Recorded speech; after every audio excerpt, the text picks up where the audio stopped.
So Martin's been talking. The comic book movies have been ruining the genre again and again.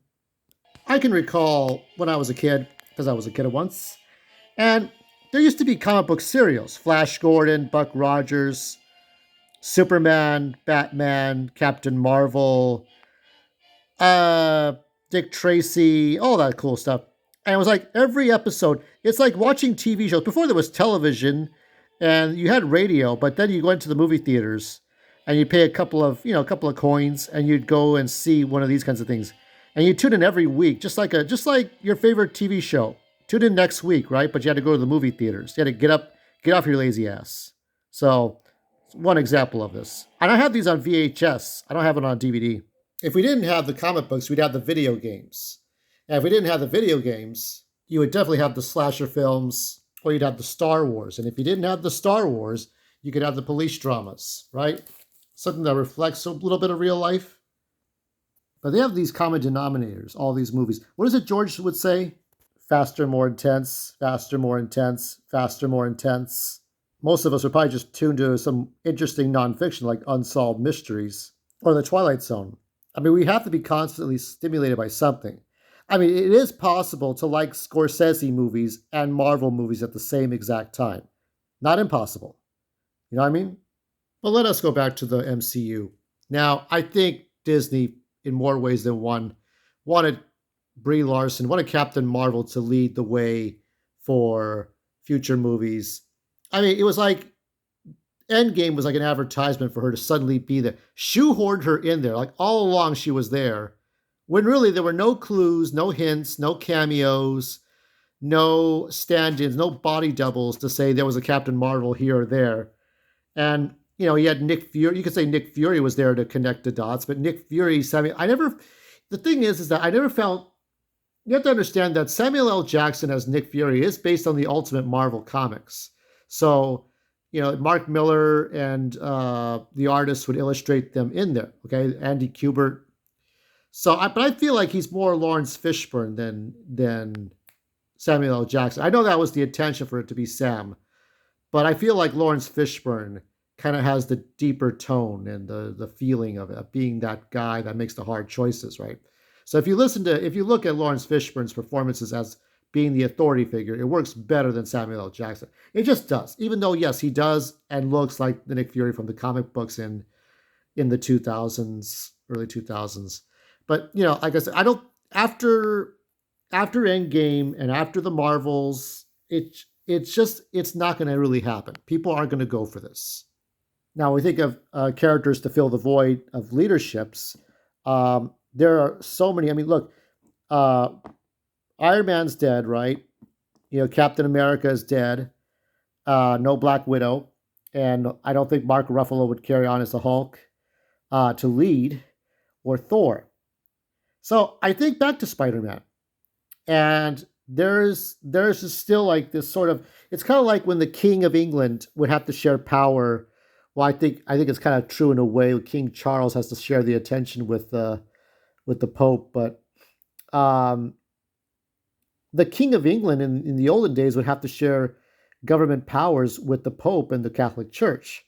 So Sony has Spider-Man as media form. Because if this were about comic books, well, Disney, Marvel could write whatever the fuck they want.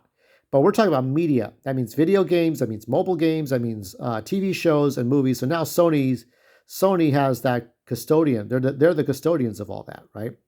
So I'm thinking about this, right? About Spider-Man being a leader. And looking at, we get a little disjointed with Uncharted, okay?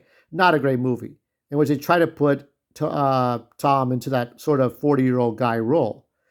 And I don't see Tom Holland really leading, and yet he must lead. He must lead. There is no logical reasoning for him to lead, but he must. You know what I mean?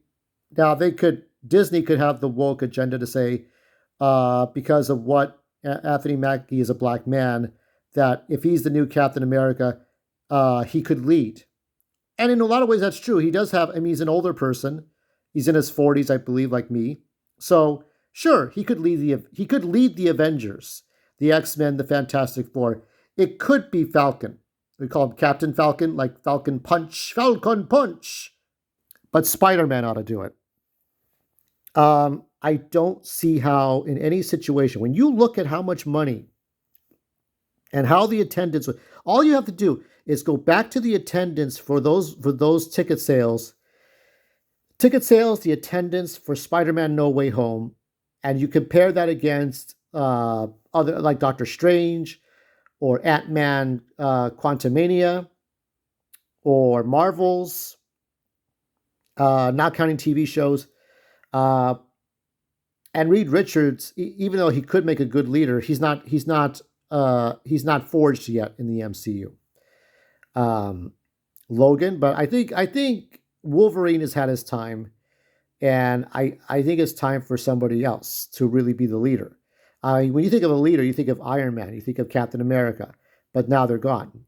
Okay, the purpose of Endgame was to kind of take those the king and queen pieces off the board, and now it's up to the other pieces to survive.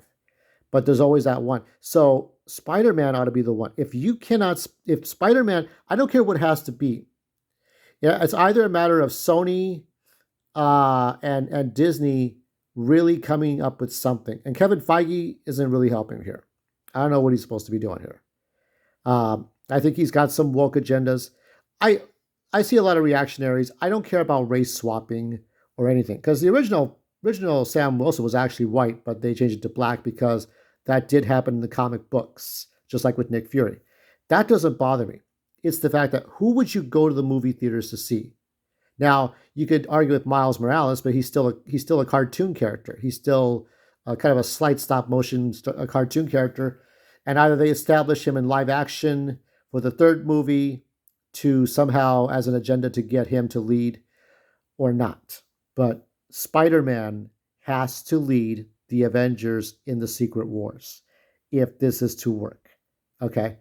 I brought up all this other stuff because whatever kind of movie or TV show we are watching, we're always engaged.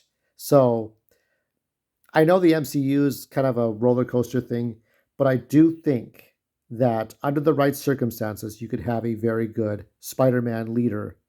And he would fumble. He will fumble.